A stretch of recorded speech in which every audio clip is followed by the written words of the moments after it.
Bem-vindos à minha casa, meus irmãos. Elevar o nosso pensamento a Deus, nosso Pai, Criador, em agradecimento por tudo que o Pai tão bondosamente oferece a cada um de nós. Agradecer muito particularmente a oportunidade reencarnatória que nos concedeu. Agradecer pela oportunidade da reunião de estudo, chance a mais para que a gente consiga alargar o nosso horizonte, melhorar nosso entendimento, tomar novas boas resoluções. Que a paz do Mestre Jesus inunde os corações de todos os nossos irmãos, que a luz do Mestre ilumine a nossa reunião. Que assim seja.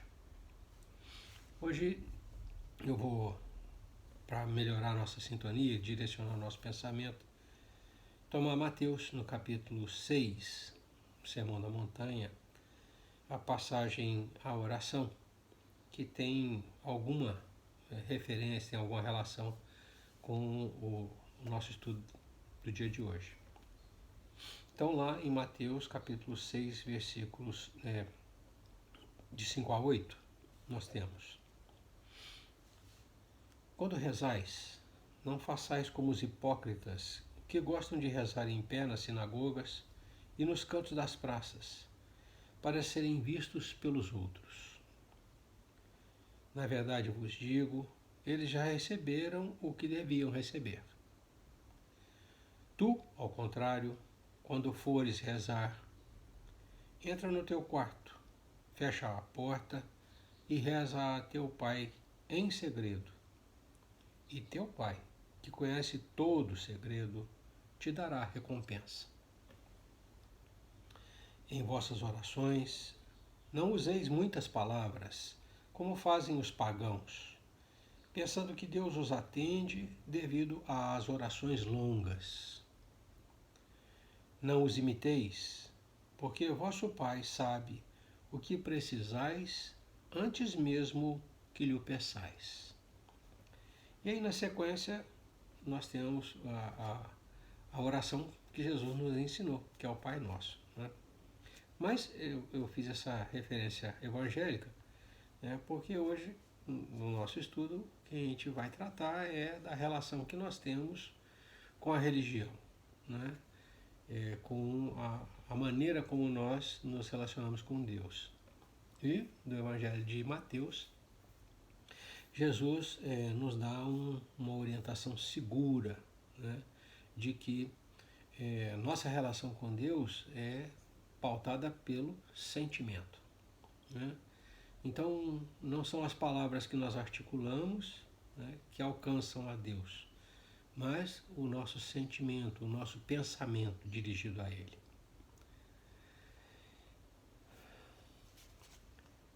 Hoje nós vamos prosseguir a leitura do nosso livro, né, o estudo do nosso livro, e a vida continua. E hoje nós vamos fazer a leitura do capítulo 2. A título de fazer uma ligação, né, com a nosso último estudo, né, um breve resumo. Né. Perdão, antes disso, nós estamos começando, ainda não peguei o hábito. Referi a 2 comentários que foram feitos em cima do capítulo 1. Né. Primeiro, agradecer a delicadeza inspiradora do comentário da nossa irmã Eliane. Né. A gente fica grato pelo sentimento que está ali, contido naquele comentário. Né. E dizer à nossa irmã Vânia, né, que buscaremos uma forma de suprir a carência do convívio. Nós haveremos de encontrar uma maneira de nos aproximarmos. Né? Pode confiar que nós vamos dar um jeito nisso. Ela lamentava da nova sistemática da aula por conta das aulas antigamente serem feitas em reuniões, né? No Google Meet, né? Reuníamos para nos estudar, e agora nós estamos fazendo essa aula gravada no Instagram. É a respeito disso que ela reclama. O capítulo 1, Encontro Inesperado, nós encontramos Evelina Serpa, né, uma jovem senhora de 26 anos, numa praça de uma cidade do sul de Minas, ali, aquelas estâncias de repouso e tal, uma jovem senhora de 26 anos envolta com seus dilemas que foram originados por grave comprometimento de saúde, né?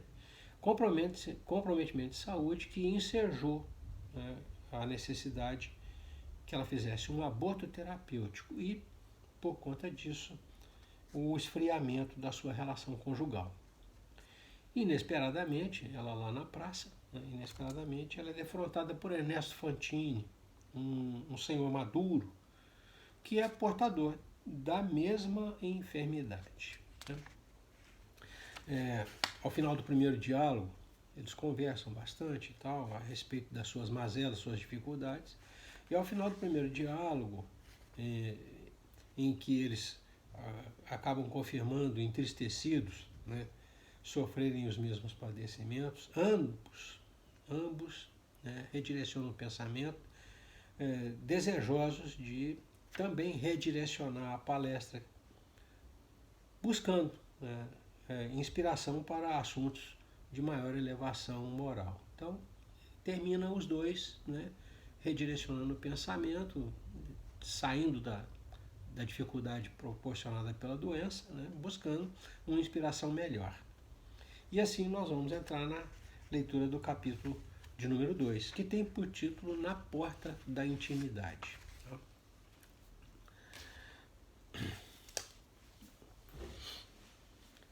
Não longe, os dois estão na praça. Não longe, surgiu um pequeno carro de passeio. Vinha devagar, muito devagar. Vendo o animal que se aproximava a passo lento, o cavalheiro disse à dama: compreendo-lhe a necessidade de repouso, mas se aceita uma excursão pelas termas... Agradeço, respondeu, contudo não posso.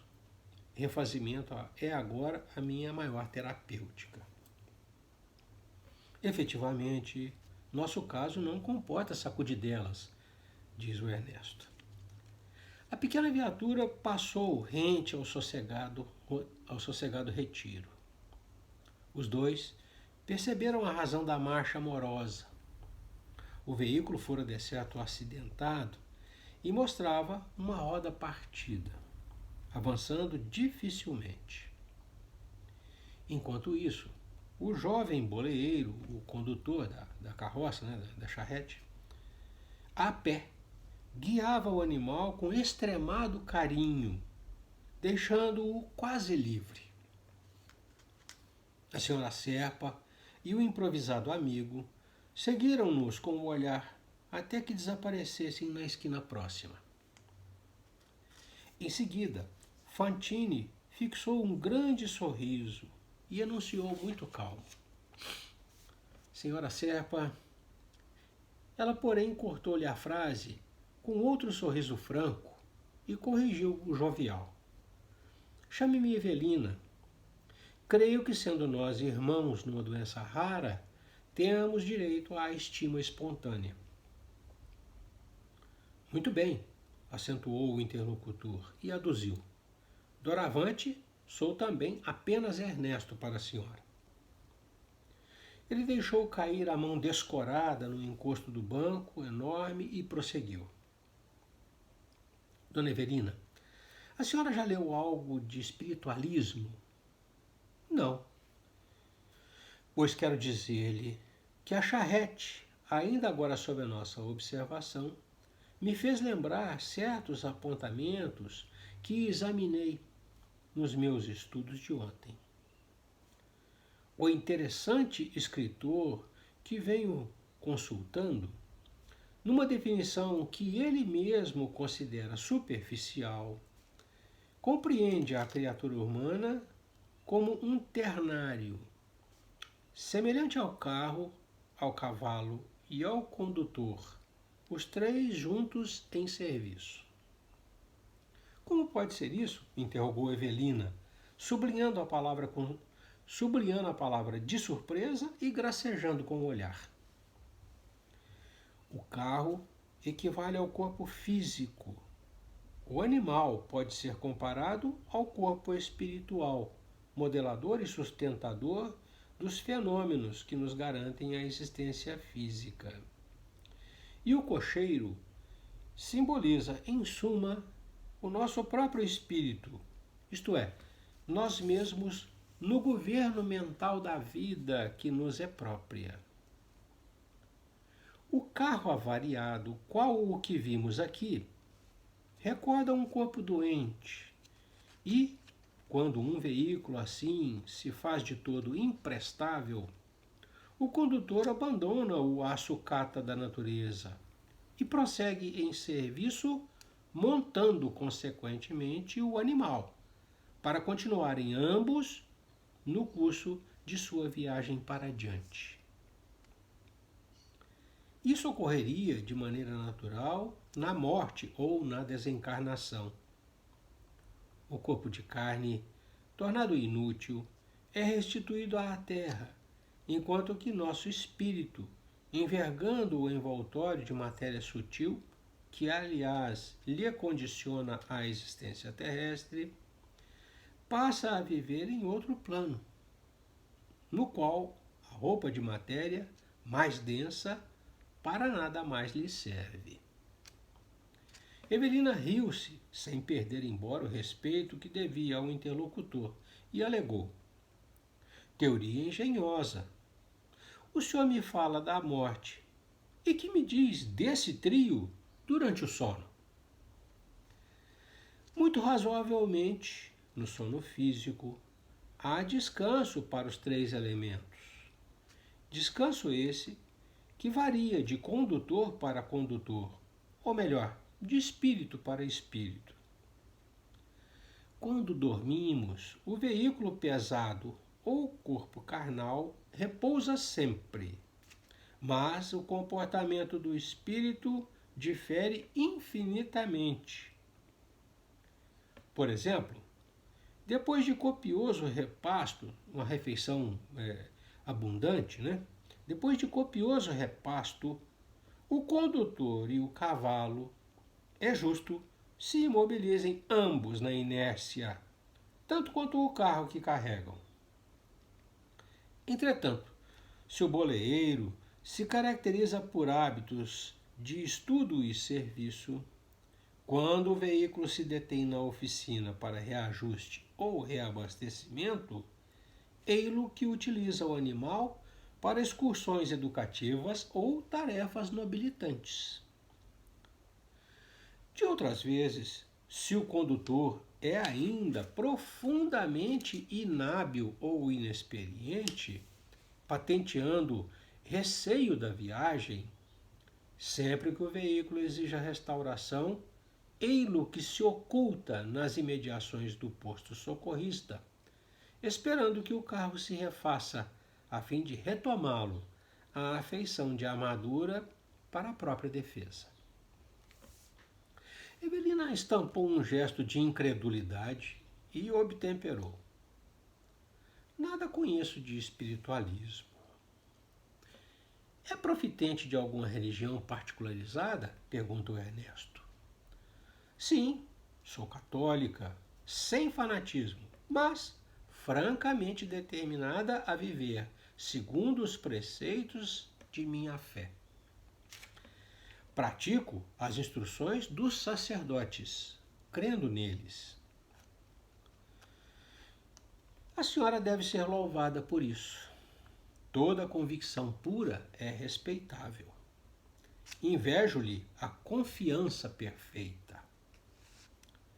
Não é religioso o senhor? Torna Evelina. Quisera ser. Sou um procurador da verdade, livre atirador no campo das ideias. E lê espiritualismo por desfastio, para não ficar enfastiado, por puro contentamento, satisfação? Ela pergunta. Por desfastio? Oh, não. Leio por necessidade. Dona Evelina, a senhora esqueceu? Estamos na bica de uma cirurgia que nos pode ser fatal. Nossas malas talvez estejam prontas para uma longa excursão. da qual ninguém volta, retruca ela. Quem pode saber? Diz o Ernesto. Entendo, ajuntou a dama. Estuda espiritualismo à maneira do viajante, que aspira a conhecer o dinheiro, a língua, os costumes e as modas do país estrangeiro que tenciona visitar. Informações resumidas, cursos rápidos. Não nego. Tenho tido mais tempo ao meu dispor e desse tempo faço hoje os investimentos que posso nos domínios de tudo o que se relaciona com as ciências da alma, principalmente com aquilo que se refira à sobrevivência e à comunicação com os espíritos, supostos habitantes de outras esferas. E o senhor já encontrou a prova de semelhante intercâmbio? Conseguiu mensagens diretas com algum de seus mortos queridos?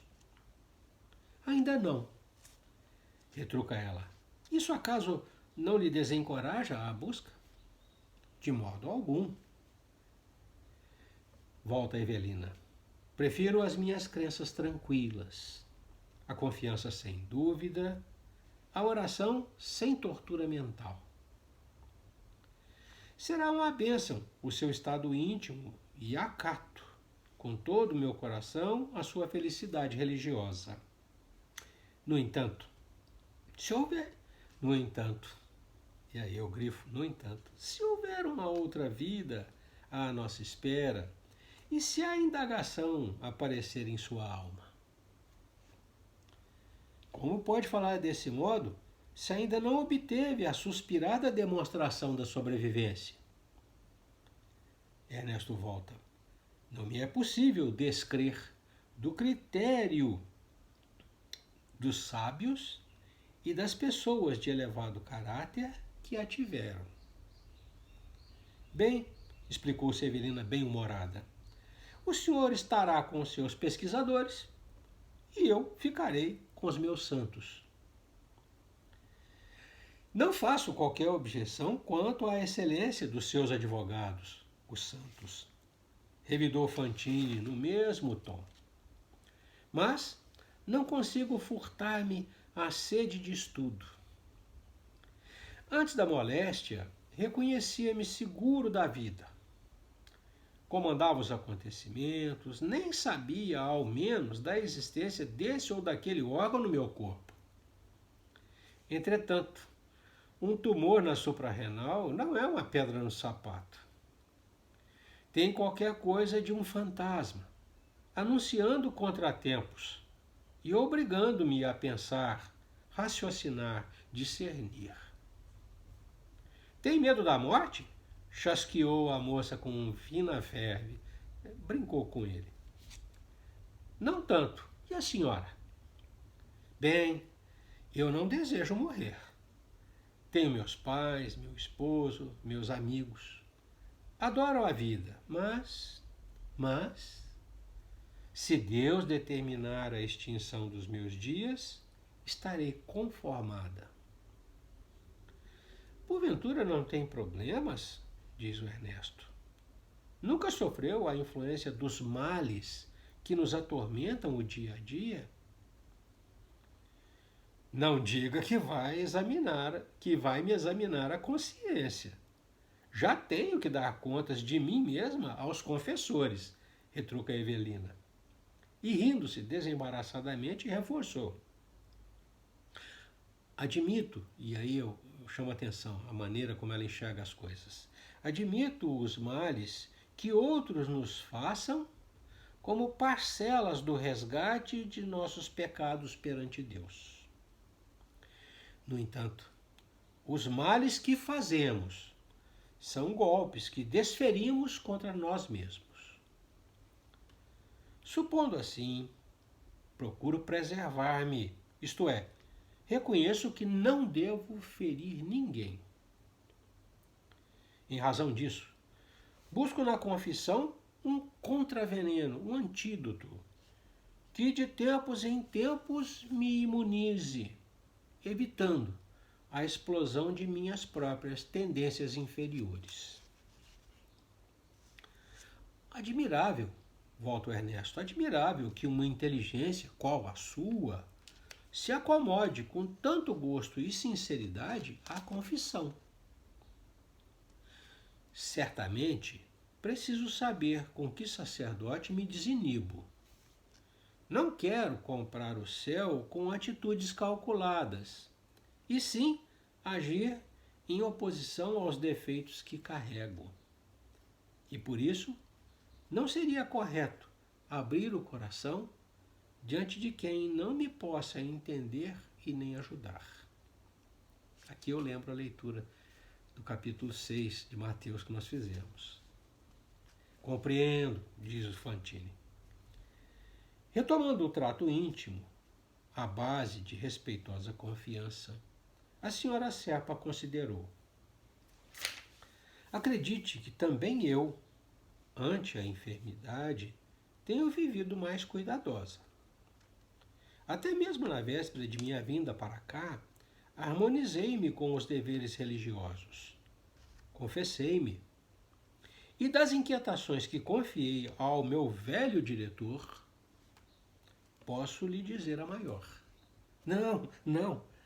Não me conceda tanto, tartamudeou Fantini, espantado com a devoção carinhosa em que Evelina se exprimia. Por que não? Estamos aqui na ideia que somos amigos de muito tempo. O senhor me fala de suas preparações ante as probabilidades da morte e não me deixa tocar nas minhas? Desataram-se ambos em riso claro, e quando a pausa mais longa se intrometeu no diálogo, entreolharam-se de modo significativo. Um e outro fixaram no rosto inequívoca nota de susto. A mirada recíproca lhes fazia observar que havia caminhado a passos compridos para a intimidade profunda. Onde vira antes aquela jovem senhora que a beleza e o raciocínio tanto favoreciam? Pensava Ernesto atordoado. Em que lugar teria encontrado alguma vez aquele cavalheiro maduro e inteligente que tão bem conjugava simpatia e compreensão? Refletia a senhora Serpa, incapaz de esconder o agradável assombro que a dominava. O intervalo consumiu segundos inquietantes para os dois, enquanto o crepúsculo em derredor acumulava cores e sombras, anunciando a noite próxima.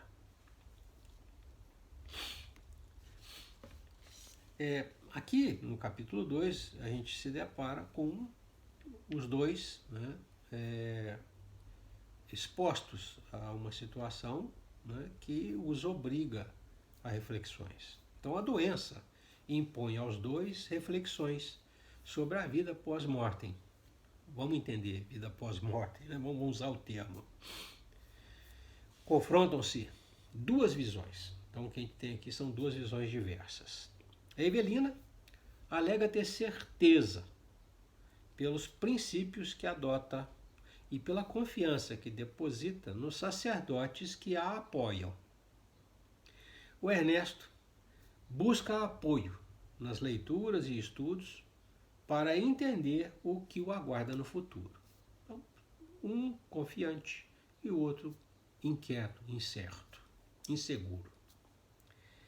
É o confronto entre uma atitude acomodada nas verdades que admite e a atitude inquieta daquele que não entende o porquê dos acontecimentos. Mas nos dois, em ambos, a busca de energias, de entendimento, de força, para enfrentar a situação que vivem, se realiza nos fundamentos religiosos. Aqui o que nós vemos é a dor direcionando os esforços das criaturas para a melhoria moral. Ernesto encontrou algum conforto nos princípios da sobrevivência da alma e da comunicabilidade entre os espíritos e no princípio da reencarnação dos espíritos. Apoia-se na aceitação lógica, na aceitação da lógica dos fatos e no critério e caráter dos sábios que estudam os fatos. A Evelina encontra algum conforto, não todo. Vamos voltar no capítulo 1 e vamos ver que ela se questiona a respeito de onde está meu pai falecido, onde está meu filho falecido, né? Então ela encontra algum conforto, ela não tem toda a explicação. Ela encontra algum conforto na resignação confiante, resignação que ela tem, confiante na justiça e bondade de Deus. Na prática do maior fundamento evangélico, né? Que é a regra de ouro, fazer ao próximo o que deseja para si. Né? E na confissão dos pecados, é onde ela se ampara, que ela vê como um reforço fluídico, energético, né? Para resistir às próprias más inclinações. O Ernesto busca entender. A Evelina, conforme ela mesmo diz, prefere suas crenças tranquilas, a confiança sem dúvida, a oração sem tortura mental, é o que ela diz. Né? Uma consideração que Ernesto faz, entretanto, merece ênfase. Né? Em cima dessa certeza, né, que a Evelina expõe, né, existe uma consideração que ele fez no texto que merece ênfase. Ele diz lá assim: no entanto, se houver uma outra vida à nossa espera, e se a indagação aparecer em sua alma? A verdade que dominamos, de outra feita ele pergunta, a verdade que nós dominamos, será toda a verdade? Convém se acomodar? É essa a questão que ele coloca para ela. Convém você se acomodar onde você está? Né? Então, são essas considerações, né, acerca daquilo que a gente leu e a visão que a gente tem acerca da maneira como os dois, né, enxergam os fatos da vida. Né? Ambos apoiados por fundamentos religiosos, vamos colocar assim. Né? A Evelina católica praticante e o Ernesto um franco atirador no campo das ideias, alguém inquieto buscando respostas. Né? Dois aspectos, e aí a gente vai para o Livro dos Espíritos, eu sempre busco alguma coisa na obra básica. Né? Então, da leitura que nós fizemos, dois aspectos chamam a atenção. Essa visão que conforta o Ernesto, né, a respeito da reencarnação do espírito, né, ela está exposta, né, como ele coloca, né, no Livro dos Espíritos. A imagem que ele cria, né, que ele diz que é importada de alguém que ele está lendo, né, que ele adotou essa imagem de alguém que ele está lendo, né, da carroça, do cavalo e do condutor, como a tríade, né, que se aproxima bem do que seria a nossa reencarnação, que seria o corpo, o perispírito e a alma, né, ela fica perfeita de entender. Principalmente quando ele cita as situações, né, em que o corpo, que é o grande problema dos dois, né, começa a apresentar falhas. No caso, ele vê uma carroça de roda quebrada e o condutor levando o cavalo e a carroça de uma forma muito afetuosa, muito carinhosa com o cavalo, deixando o cavalo praticamente solto, né, dando ritmo à marcha. E ele faz esse paralelo, né, do corpo doente, né, e da alma, né, que conduz o corpo doente. E ele coloca três situações, né, as situações, mais na frente ele coloca três situações não próprias da desencarnação, mas ela faz a pergunta, próprias do sono. Né? Então a relação entre alma, perispírito e corpo físico ficam perfeitamente entendidas quando a gente faz a analogia com a carroça, né, de roda quebrada. O condutor que entende a dificuldade de se conduzir o corpo nessas condições, né, e que permite, né, que o perispírito, o animal que conduz, que faz o intercâmbio entre ele, né, e a carroça quebrada, né, vá levando no ritmo próprio, né. As questões de número 135 do Livro dos Espíritos, 135 e 135A, eu peço sempre aos irmãos que vão lá, né, para ler. Um irmão, uma certa feita, falou assim: toda vez que eu te faço uma pergunta, você me diz onde eu devo ler, né? Eu gosto que as pessoas leiam, porque cada um tira suas próprias conclusões, né? Então, se vocês adotarem a conclusão que eu cheguei, será o meu pensamento e não o seu, né? Então, no Livro dos Espíritos, na questão 135, 135A, né, a gente tem assim, objetivo, rápido, texto curto, resposta rápida do espírito, a explicação a respeito da ligação da alma ao corpo, como é que ela acontece, né? E uma abordagem do Kardec, vamos dizer assim, uma explicação do Kardec logo no rodapé, a respeito dessa tríade, né? O espírito, a alma encarnada, não é só o corpo, é a alma investida no comando do corpo, fazendo com que o corpo reaja às suas vontades, suas determinações, e no meio do caminho, fazendo a ligação, como se fosse um fio que liga, né, o perispírito, né? Então, questão 135, 135A fala disso, que é aquela visão que o Ernesto coloca lá, né? Na questão 136 e 136A, a gente tem a explicação a respeito da independência da alma, em relação ao corpo, né? E lá vocês vão encontrar a explicação da interdependência ou da inter-relação, né, que o corpo tem, a necessidade que o corpo tem da alma e a necessidade que a alma tem do corpo. A gente vive falando para cuidar bem do corpo, porque é uma ferramenta de trabalho, e a gente encontra a fundamentação dessa ideia lá em 136, 136A.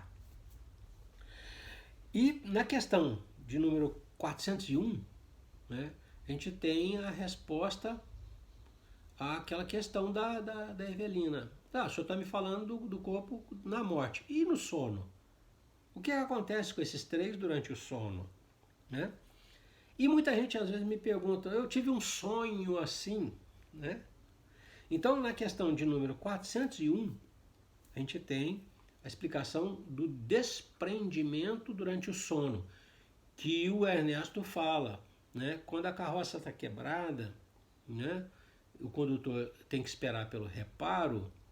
Se ele é um condutor inquieto, assim, alguém que quer excursionar, que quer aprender, ele monta no cavalo, deixa a carroça no reparo, monta no cavalo e vai excursionar, vai aprender, né?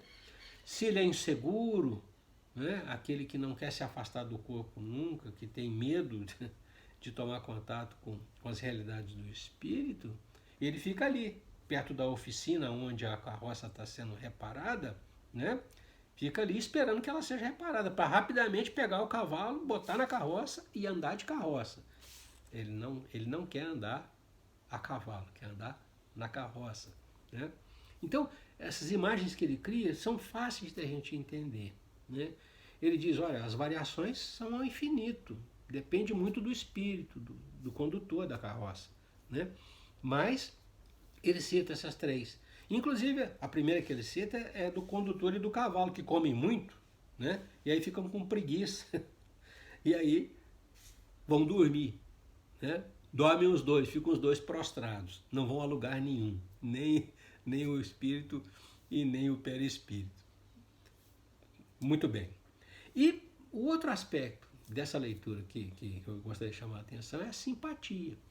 No final da conversa, os dois se surpreendem, né, com um olhar um pouco mais, vamos dizer assim, mais atencioso um em relação ao outro, né?